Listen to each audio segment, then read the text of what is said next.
And now, So, story time with Ultimate 23 Dragon. I am so using that in future videos.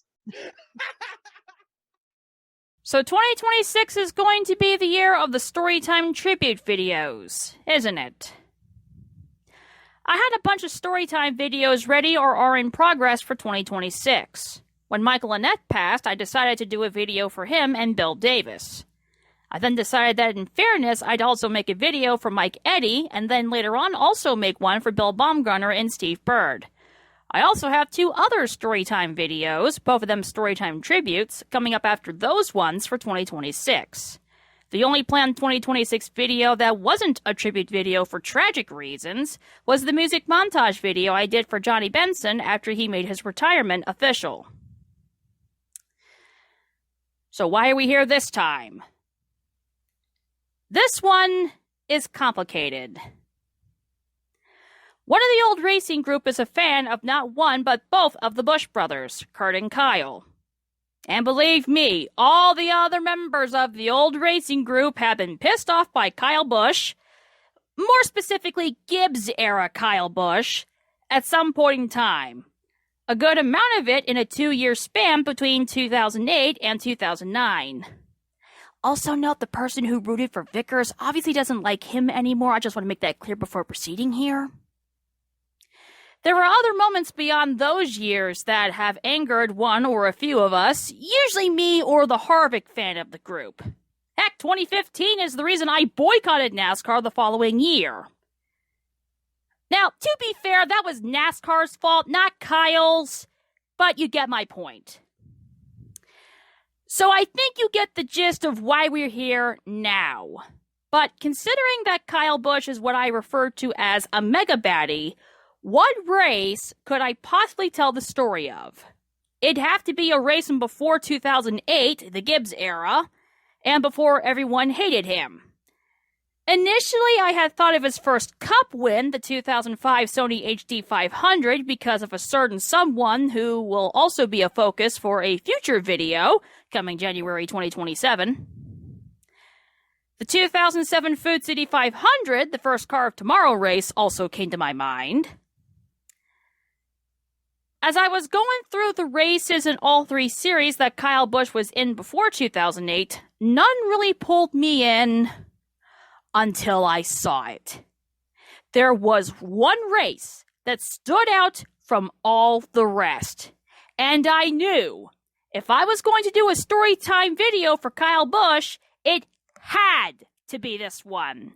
So here we go.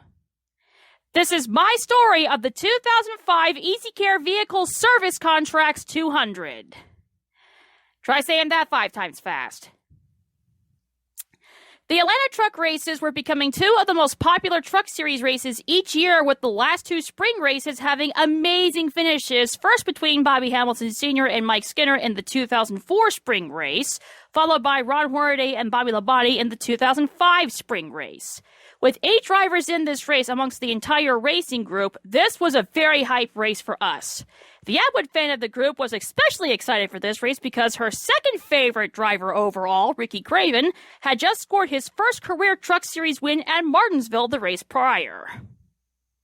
So of course when he was interviewed during driver intros, Ron Hornaday and Johnny Benson just had to be next to him, lol. That's literally 3 of our 8 combined drivers right there. Also, it was Craven's turn for him to be introduced for driver intros, to which Jack Sprague decided to be funny. Anyway, Mike Skinner won the pole for this race, and this is how the race started. Fans all on their feet, the green flag flies. We're underway. So many of these racetracks, people fight for the bottom. They're going to be fighting for every position, as you mentioned, from the very bottom to the top. Kyle Busch already jumps to the inside, made it 3 wide, moves up into 3rd. Wow, and he looks like he's going for first. Bill off turn 2. Look at him, pitches it to the bottom. He's got him 3 wide on the back straightaway, going for the lead. 3 and 4 wide as they came out of turn number 2. They're 3 wide for the lead. Kyle Busch takes it on the bottom. Now look at that mess. I told you, look at them. They're everywhere. Looks just like restrictor plate racing at Daytona or Talladega. Across the start-finish line, it only took 5 miles. That's Steve Park. Steve Park gets spun around. Oh, back up the wall he goes. Wow, that was a tough blow. Hope Steve's okay. Mike Bliss, the 16 truck. Express Motorsports, you see some fire under the hood. That should extinguish itself, Phil. And you can see Steve is going to be okay. Both of the guys. Yeah, both of them have the window nets down. Mike's already getting out of the truck. Steve's moving around, getting out now. That's great to see. Tough break for Eric Norris. We mentioned earlier that he makes one of his infrequent starts in the Pavestone Chevrolet, and unfortunately going to be a short one. That was just a deal where it got crowded on Steve. One truck moved over a little bit, probably reacting to a truck to the outside of him. They bumped. He and Steve bumped and sent him spinning. The Atwood fans' happiness about Craven's Martinsville win lasts one lap as another one of her guys, Steve Park, crashes in turn 1, taking Mike Bliss and Eric Norris with him. Luckily, all three were okay. The red flag was thrown so the cleanup crew could clean up the huge mess the crash left behind. The red was lifted after a very long while. Some trucks decided to come down pit road for adjustments. The restart was on lap 6. Kyle Busch and Ted Musgrave attempt to get away from the rest of the field as the field began to spread out. With the first 5 single file, the first main battle was for 6 between Dennis Setzer, Bobby Labonte, and Brandon Witt. As Bobby Labonte won that battle... What if we run about 5 green flag laps and all of a sudden the outside groove is already working? Good battle for second. Mike Skinner, our pole sitter on the inside of Ted Musgrave. Smoke coming out of the 17 Intian Bearings Toyota. And that will bring out our second caution of the day. We have yet to get to lap 10 in Atlanta, and problems with this Toyota. What a horrible break for David Rudum. He had such a good run at Martinsville, had a good truck at Martinsville. He lost a gear there, and looks like, is it running, you think, Michael? I tried to listen, Phil, and see if the engine is running. Maybe a line broke on the NTN Bearings Tundra, or perhaps the thing did break an engine. You don't ever hardly see that, especially this early in an event. Let's see if we can. It looks like that reminds you of maybe an oil line that has broken, but it's possible it blew up. David Rudiman did in fact lose an engine, and his truck was done for the day. The restart was on lap 13. Bobby Labonte continues his march to the front as he gets by Bill Lester for 4th place. As the top 6 get away from the rest of the pack, the battle for 7th heats up with a 3-way battle between Todd Bodine, Dennis Setzer, and Brandon Witt, which Bodine eventually but barely wins. With more battles going on behind them, Mike Skinner challenges and then passes Ted Musgrave for 2nd. As Skinner tries to chase down Kyle Busch, Todd Bodine passes Bill Lester for 6th. More battles throughout the field are highlighted, including this battle that had an extremely close call between Dennis Setzer and Brandon Witt. Meanwhile, It's a battle for the lead. The top spot, Mike Skinner, who supposedly was going to take it easy early on in this race, is now challenging Kyle Busch for the lead. Now, Michael, when you talked to Mike Skinner, did you not say liar, liar, pants on fire? That's exactly what I said, and then he told me to call him up and tell him to slow down if I think he's going so fast. So if I see much more, Phil, I'm going to be on the radio saying, Mike, we had a deal. Lead a lap, and I'll let him go. Oh, did you hear that? Strategy. Yeah, he wants to lead a lap and then let him go. There's Jimmy Spencer right there. He made an unscheduled pit stop a couple moments ago. Put on some fresh tires. We'll find out here momentarily exactly what happened. Ray, what's going on with Mike Skinner? Well, guys, the problem is his Toyota gets a little aero tight when he tucks up right on the bumper there of the number 15, and he said that right from the start here. It's real hard for him to get to the bottom of the racetrack when he's tucked up in tight there, so he's hoping that Kyle Busch makes some sort of a mistake there so that he can get some line. But you notice now Skinner normally drops back off about 3 truck lengths so that he's got a good handle. Wendy? Jimmy Spencer called in to Dan Gloss, his crew chief, thinking he had a flat tire. Dan Gloss is checking out all 4 tires right now. He cannot find anything wrong at this point. We'll update you if they do find out they had a flat tire. Kyle Busch holds on to the lead as Jimmy Spencer pits, thinking he had a flat tire. A couple laps later, Mike Skinner finally took the lead. Todd Bodine passes Bobby Labonte for position. As Labonte then battles with Todd Cleaver, Mike Skinner thanks Kyle Busch for giving him the lead for a little bit for some bonus points and gives Kyle the lead back. A few laps later, Todd Cleaver finally wins his battle with Bobby Labonte. As Bobby Labonte then starts a battle with Jack Sprague, Mike Skinner retakes the lead from Kyle Busch. Todd Cleaver wins a battle of the Todds as he passes Todd Bodine for 4th. Behind them, Johnny Benson passes Jack Sprague and Bobby Labonte for 6th position as Ricky Craven joins in on the battle. Craven uses a draft from Labonte to get by Sprague and soon after passes Bobby Labonte for position. Todd Cleaver passes Ted Musgrave for 3rd just as Johnny Benson passes Todd Bodine for 5th. But he's not crowding back up in line. He's waiting until he's got the guys well cleared and then taking the top of the racetrack. So this is not only an exercise in showing us a fast truck, but it's also a cat that's being patient, making sure he doesn't overrun what he's got. We saw that with Bobby Labonte when he was side by side with Bobby. He made absolutely sure that he was completely clear of Bobby before he pulled back up in line. As we see Johnny Benson, the 23 Toyota, also moved by the one of Ted Musgrave. Looks like Musgrave's struggling right now. Yeah, but these are fast trucks. They've been the fastest trucks throughout this whole mid portion of this first run. They've really come to life and driven around some good guys. Our points leader in the Mopar Dodge #1 there has dropped back to 5th position. Wendy, what's going on? He is getting a little bit tight, but the biggest problem on Ted Musgrave's truck is that he has a chattering right front tire. He feels a pretty good vibration in that truck. They're just waiting to see what all the other crews are going to do on pit road before there they it goes. It blew out, Wendy. The right front tire just gave way for Ted Musgrave, and so problems with that truck, and that means the caution will come out. Or Wendy said that he felt a vibration. I was going to say, Michael, it's time to pit now. Don't wait. Come in the pits now, and bam, the tire blew before he could get in. After Johnny Benson, Todd Bodine, Ricky Craven, and Jack Sprague all pass him within a lap, Ted Musgrave's truck blows a right front tire, and the caution came out again. Pit stops occur under that caution. The restart was on lap 49. Mike Skinner and Kyle Busch resumed their battle for the lead. But they're not alone this time. Kyle Busch peeks to the inside of our leader, Mike Skinner. Remember, these guys feel really good right now. They all have new tires on. Check this out now. Points as of now. Dennis Setzer would be on top by 1 point over Ted Musgrave. 3 wide. Why not do a little 3 wide right here? Johnny Benson, Kyle Busch racing for the top spot. Johnny actually leads that lap. How about that? Good job, Johnny. Busch and Skinner distracting each other gives Johnny Benson the lead, but only for a brief moment as Busch passes Johnny back a lap later. Todd Bodine also joins the top 3, as the top 3 now consist of 3 of the 8 drivers the entire racing group combined like. This should go well. With Todd Bodine now battling Johnny Benson for 2nd, Kyle Busch gets away. Mike Skinner and Bobby Labonte battle for 4th. Both battles are settled with Benson and Labonte the victors. But all that battling made Kyle Busch's lead grow. However, Benson, Bodine, and Labonte all caught Busch by the time a commercial break ends, with Bodine taking the lead. But looks are deceiving, as come to find out, Busch had planned this after debris caught the grill of his truck, so Busch got behind Bodine on purpose to get rid of the debris. Jack Sprague joins the lead pack as Bobby Labonte passes Johnny Benson for 3rd. After that, a battle surrounding Ted Musgrave trying to rebound from his crash was noted. Bobby Labonte then passes Kyle Busch for 2nd. Jack Sprague joins the lead pack once more and passes Johnny Benson for 4th. At halfway, Bobby Labonte tries to challenge Todd Bodine for the lead, but both of them almost get too high in a corner. As Labonte's battle with Bodine continues, Jack Sprague gets by Kyle Busch for 3rd. As Labonte finally passes Bodine for the lead, an update regarding a situation for the last round of pit stops was addressed. Bobby Labonte takes over the top spot, and we see up in the left-hand corner of the screen the 75 of David Starr. Now, on that last break, we talked about how Ricky Craven was coming out of his pit stall, and one of his crew members actually got a little bit hurt as he was trying to avoid the 99 of Ricky Craven. Let's look at that.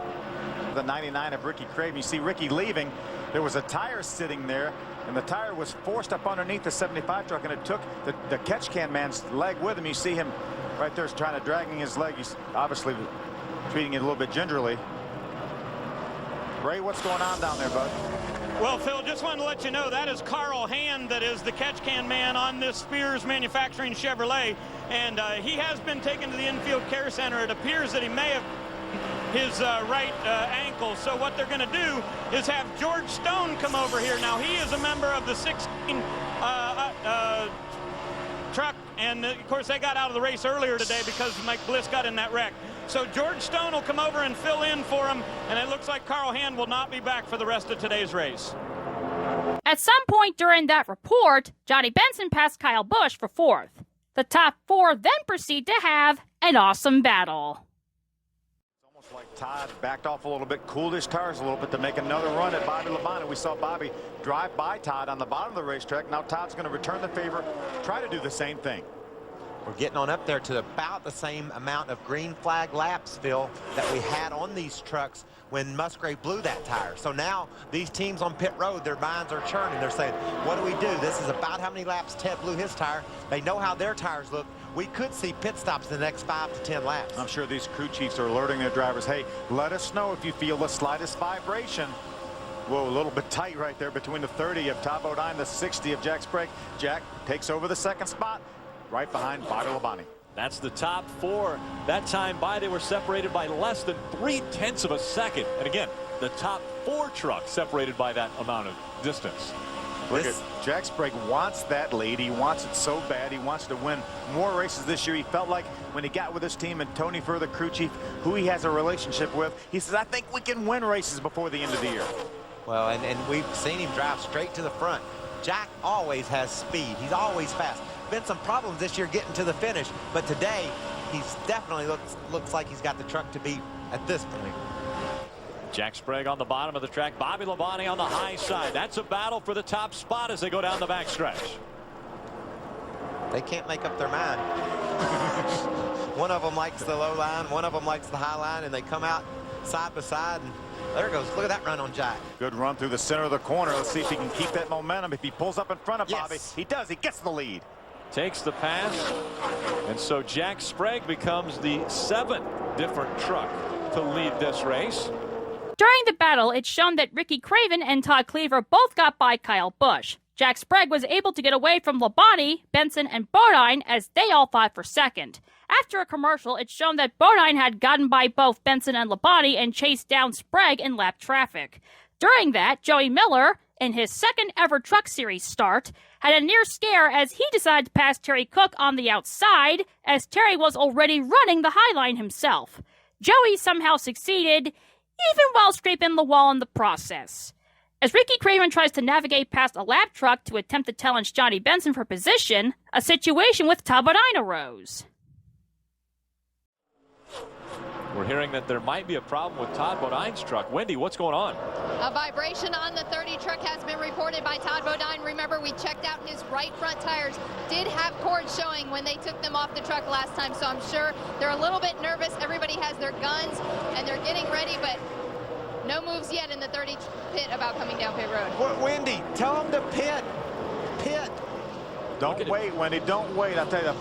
He's running right up next to the wall. If you develop a vibration, it's probably not going to go away. It's probably there for a reason. So he does not need to take any chances with that truck right now. I think Todd Bodine needs to bring it to pit road, Michael. These guys are playing a little bit of Russian roulette right here, Phil. They're all hoping that it's the other guy that blows a tire, and that's what's going to can't do it, Mike. It's bad. Wendy. You just heard Todd Bodine say how bad the vibration is, but Mike Hillman Jr. is saying 10 more laps. We're going to there it goes. a little too late. Okay, clear to come down. Come down quick. Come on down. We just got the outside wall, Mike. They didn't learn from Ted Musgrave. They did not learn from Ted Musgrave. Uh-oh, Skinner's on pit road. He may just pass through right now to try to stay on the same lap. Yeah, the leader's off turn 4, and Skinner beat the leader to the start-finish line there. Yeah, I think if he stays on pit road and does not stop, I think he'll be okay. Yes, and I believe he will beat the leader to the cone at the end of pit road. Yes, he will. Yes, the fact that he beat him to the start-finish line, which runs all the way to the inside pit wall, meant I think he would be able to stay on that lead lap, and he did right back on the racetrack. Sensing a massive vibration issue, Todd Bodine was advised to stay out for 10 more laps, but his tire didn't even last 10 more seconds. The tire blew, Todd Bodine hit the wall, and the caution came out. As the caution came out, Mike Skinner was on pit road, but his pit stop was aborted at that point, and he stayed on the lead lap. The damage on Bodine's truck actually wasn't too bad. Pit stops commenced, and the running order shuffled up quite a bit. The restart was on lap 94. Jack Sprague and Kyle Busch, who was now second, got away from the rest of the field. Busch quickly takes the lead. A lot more intense battles were going on, including this near scare with Ricky Craven, who thought he had a flat tire, and Todd Bodine, who nearly crashed himself, and Terry Cook. Now under the belief that he was, his words, white-knuckle loose, Craven loses a spot to Bodine. Jack Sprague catches Kyle Busch during a commercial break, and they battle for the lead with Johnny Benson right behind them. Sprague wins that battle. He eventually pulls away, gaining a second lead. Talbotine passes Brandon Witt for position. Kyle Busch and Johnny Benson remain second and third, with Jack Sprague getting away from both of them. As the booth focuses on the 2005 title battle between Ted Musgrave and Dennis Setzer.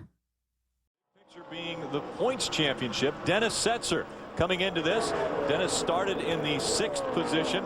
He dropped back to 14th is where he's running right now. And the person that he is competing with is Ted Musgrave. Musgrave is in front of him even after hitting the wall very hard because of a blown right front tire. Musgrave currently running in 8th position. 75 points separate those two.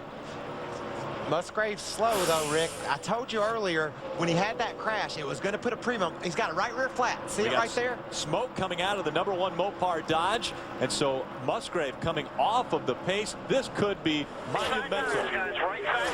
The caution comes out. Inside of 10 laps to go. What are you going to do now, Michael? Take a deep breath, please. Phil, I've been so good today. I hadn't really said anything dumb. I'll just soon not comment right now. I think they all pit.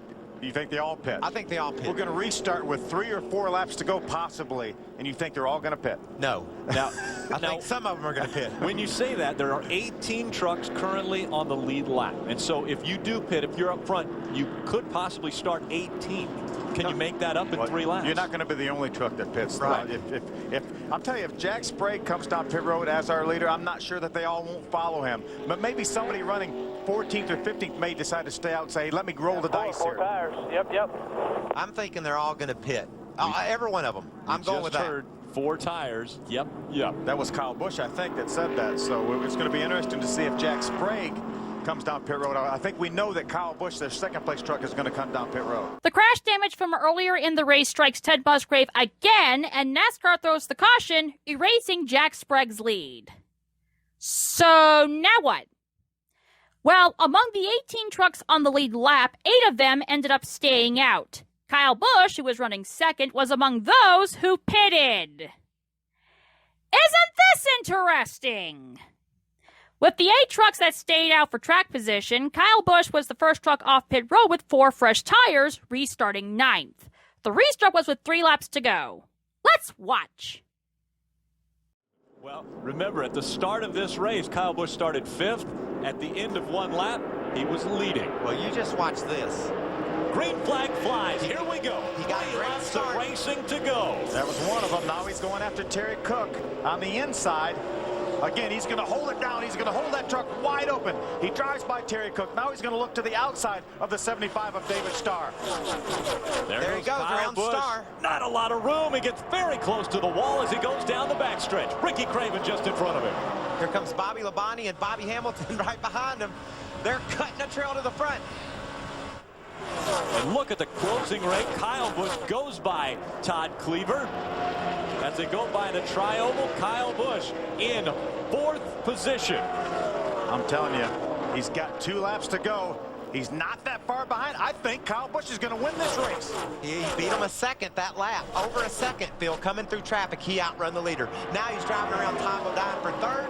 He might be leading by the time they take the white. As you mentioned, he's got fresh tires. He can go with it where they're not. And he is wide open. Some of these guys having to feather the accelerator as they come by the start-finish line. 1 lap of racing to go. Jack Sprague just in front of Johnny Benson, and Kyle Busch has moved to 3rd. He needs to get one in this corner, and then he needs to get our leader, Jack Sprague, the next corner. I think he's going to do it. On the bottom of the racetrack, Kyle Busch able to hug the white line as he goes through 1 and 2. Down the backstretch, Jack Sprague will try to block. Can he block Kyle Busch? Kyle Busch looks high. They go through 3 and 4. Here comes Jack Sprague up high, and here comes Johnny Benson. Benson's going to slide out of 4th. Sprague's going to slide out of 4th, and Kyle Busch is going to win this race. What kind of finishes can we have here? Bobby Labonte got hit hard by the 50 truck. And then the 75 came along, but what amazing finishes we've had here at Atlanta. Almost coming out of 4. They were 4 wide. Johnny Benson got loose. He started to spin. Jack Sprague got loose. He started to spin. Kyle Busch drives right by. We see Bobby Labonte climbing out of that 47. A very good sight to see him able to get out under his own power. Great to see Bobby's limping a little bit. He took an awfully hard shot right there. Awfully glad to see Bobby out of that truck. Holy cow, what was that finish? In 2 laps, Coming to the white flag, Kyle Busch got by 6 of the 8 trucks he needed to pass. On the last lap, he passes Johnny Benson for second and tries to get to Jack Sprague for the win. At the same time, Bobby Labonte tries to pass Johnny Benson for third. As Busch goes to the outside of Sprague's truck to pass him for the win, Jack Sprague tries to scoot Busch next to the wall to stop his momentum. However, in doing so, Sprague ends up getting aero loose. At the exact same time, Johnny Benson gets aero loose with Bobby Labonte on the outside of his truck. Both Benson and Sprague spin at the exact same time. Busch ends up being against the wall to prevent Sprague's truck from spinning him. Labonte is unable to avoid Sprague's spinning truck and gets tagged and ends up wrecking pretty hard. Kyle Busch wins. Top-Bodine somehow makes it through all of the clutter. Johnny Benson is doing everything in his power to not wreck his truck, even while going through the grass to avoid wrecking. Bobby Labonte then gets hit hard on the driver's side by Todd Cleaver, who then proceeds to end up against the inside pit wall. Johnny Benson finally stops spinning at the end of the opposite side of the front stretch. Meanwhile, the 3 questions on everyone's mind was, A, was Bobby Labonte okay? B, who finished second? And C, what the heck was that finish? To answer the first question, luckily, Bobby Labonte and everyone else were okay. So let's hear from the top 3. Kyle Busch climbs out of the 15 truck driven for Billy Blue Motorsports. He walks over the bed to congratulate, and he jumps on his crew. First it was Lowe's Motor Speedway, second it was Dover, and now his 3rd victory of the season in the Truck Series comes right here at Atlanta Motor Speedway. Kyle, did you ever think that those last 6 laps were going to end? Did you know you had enough power to make it back up front? I didn't think I was going to have enough to get back up front, no, but you know, Jack Sprague raced me really clean there in the beginning part of that run, and I want to thank him for that, but I'm damn sure not going to thank him for the end of that finish there. That was more or less a Rowdy Burns from Days of Thunder or something like that, running me up in the fence. But he was trying to go for the win, but he knew he wasn't going to get it, and I don't know why he tore up our perfectly good truck. We're taking to Texas next week, so we're going to fix it, and we're going to get him that back right there. Talk about more about that finish. What else went on? Was it just you and Sprague getting together? It was pretty wild with everyone out there. It was, but it was a good, clean race overall. I mean, I thought those long green runs were pretty awesome. Everybody did a great job out there. Mike Skinner and I, we had a battle there in the beginning. That was fun. I mean, that was a blast driving with Mike Skinner there in the beginning. And, you know, I just want to thank Chevy Silverado, Earl Smalls, Harley Davidson, and Crud Cutters, Land Liquidators from eBay, everybody that's been involved this whole weekend to make it possible for us in Billy Blue Motorsports. You only had 3 green flag laps on those tires. Did you think Richie made a bad call at first? Actually, Richie was right there with me on the call, and I said, you know what, we're going to come down and get tires. I don't care where we finish. And I knew we were going to have a good shot to win the thing. I pulled low, pretending I was going to go to the bottom side of Jack there, getting into 3, and he went low, tried to keep it down there, got real loose, started skating up the racetrack, and then he just drove into us up the racetrack. But by then it was too late for me to cut down back underneath him and make the pass, you know, stick that way. So I just had to keep my foot in it and go to the outside. I never lifted coming up out of there. I mean, we hit the fence full bore, and I just stayed in it, hoping that nobody was going to pass me on my inside. Congratulations to you. His 3rd win and only his 8th start this season, Ray. Well, Wendy, Todd Bodine has a pair of wins this year on mile-and-a-half tracks, a 2nd place today, but we saw you slam into the wall. How in the world did you bring this thing home 2nd?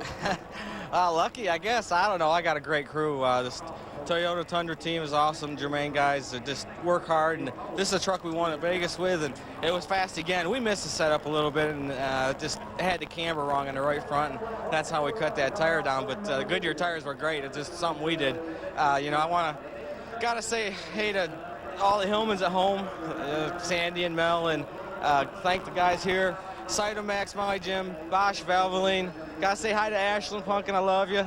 And one of the NASCAR officials, Dan, a great guy. Gotta say hi to his daughter, Samantha. Happy birthday, your dad's proud of you. We're proud of this whole team, proud of Toyota Tundra. It was another good day. We survived. You know, I knew when I saw Kyle and Bobby come up through there with the new tires, I said, man, this is going to get interesting. I just pulled over. I let him go. I said, man, there's no way I can race him, hold him back. So let him go and see what happens. And lo and behold, Jack and Johnny both got loose in front of him. You know, Kyle made it around the outside, and I went to the middle, opened up, and there was a hole in the Smoke cleared, and I was second. Got lucky. It was a wild finish, no doubt about it. Todd Bodine brings his Toyota home second. Well, Wendy, Johnny Benson had a good truck all day. He ran in the top 5, came home with a 3rd place finish. But, man, what a wild end of that when you came through the grass. Tell me about your viewpoint. No, it was big. I mean, I saw Jack start to slide up the track, and I just thought, man, I'm just going to flat foot the corner and just see if I can make it through there. And I just, Bobby right on the right rear quarter panel there just started to get me loose, and I just wasn't going to lift till I got here. Fortunately, I ran out of racetrack, so it was great. Everybody at Toyota Used Vehicles did a great job, and certified used vehicles, and just really great weekend. We had some new people on board from Atlanta here, All-Star Financial Group, and that was great. I was just trying to show my logo coming off for it, that's all. You did a good job. We'll see you at Texas. Johnny Benson's 3rd. So you saw how both Bodine and Benson were listed as second unofficially. Well, who between Bodine and Benson actually finished second? Well, if you rewatch the footage, Bodine got second and Benson got 3rd. Grr! But the 3rd member of that podium is why you're here for this video. I wasn't exactly sure what I wanted to say in regards to Kyle Busch to conclude this video. I actually had a hard time coming up with something to say. It took a conversation that I had with someone on Instagram for me to find the words I was looking for. I said earlier in the video that Kyle Busch is what I call a mega baddie, and that's true. But a lot of people tend to forget that the racers have a different mentality in the race car and out of the race car. I detested Kyle Busch the racer, not Kyle Busch the person. And it's Kyle Busch the person that I mourn. And just like my dad's passing 6 years to the day after this video's premiere date, it still irks me that this happened. Because it shouldn't have. Albeit the illnesses were different in both cases, both still came down to it being an illness that went on for too long without the correct treatment to the point it got to the point of no return. I don't know what it is about Joe Gibbs Racing, but that team more often than not seems to bring out the worst in drivers. When Martin Truex Jr. joined, I voiced concern of him becoming different than the Martin Truex Jr. that we knew before. And sure enough, during his Gibbs era, quite a lot of people designated him as a whiner. When Chase Briscoe joined, he started racing dirtier than previously. And the difference between Tony Stewart during and after his time at Joe Gibbs Racing is night and day. And the same observation can be applied to Kyle Busch. When not at Gibbs, whether before at Hendrick or after with RCR, he had his moments, but nothing like his Gibbs era. And it's his Gibbs era that solidified Kyle's mega baddie status to quite a lot of us. Sure, you can note his talent, as this race showed with how he won. You can also note his creativity, as this race also showed with him using the wall to avoid being spun out. Sometimes Kyle's creativity works, other times it doesn't. The 2007 Homestead Truck Race lives very well in my memory for obvious reasons, with a tremendous battle of the talent of two different racers. Kyle tried to use his creativity to win. He failed in that instance, but it's those kind of duels that I wish Kyle was more known for. That was 2007, the year before he joined Gibbs. I wish his talent prevailed over his dirty driving and golden boy status during his Gibbs era. If it did, perhaps us fans could have appreciated Kyle more while he was still with us. This is the first time a mega baddie has passed in 25 years. I'd prefer it if all the mega baddies were just forced out of the sport, or at the very least all retired because they were tired of everyone else kicking their butt. Not because of injury or illness, and definitely not because of death. This is also the first time a driver that one of the old racing group liked has passed in 13 years. The friend of the old racing group, who was a fan of Kyle Busch, is a fan of two drivers. And Kyle is actually his second favorite. The one driver he likes more is Kyle's brother, Kurt Busch. And Kurt is the main reason I posted this video on August 4th. That is Kurt's birthday. I'm definitely not the only one who thought this, but among everyone in the Busch family, I feel most of us are concerned about Kurt the most. We know that the entire NASCAR garage will rally around Kyle's wife and little ones, so we know they will be okay. With all the things Kurt has been through over the last 4 years, though, and now this, I really hope he has an excellent support system around him. I think the odds of Kurt himself watching this video are very slim, but hopefully if he does watch it, then this video and that finish will make him smile. And I hope this video made you all smile too. Can you say subscribe to Ultimate 23 Dragons YouTube channel? I ain't gonna remember all that. Just subscribe to Ultimate 23 Dragons YouTube channel. Ultimate 23 Dragon. Ultimate 23 Dragon? Yes. Okay. Yeah, please subscribe to Ultra Dragon 23 something.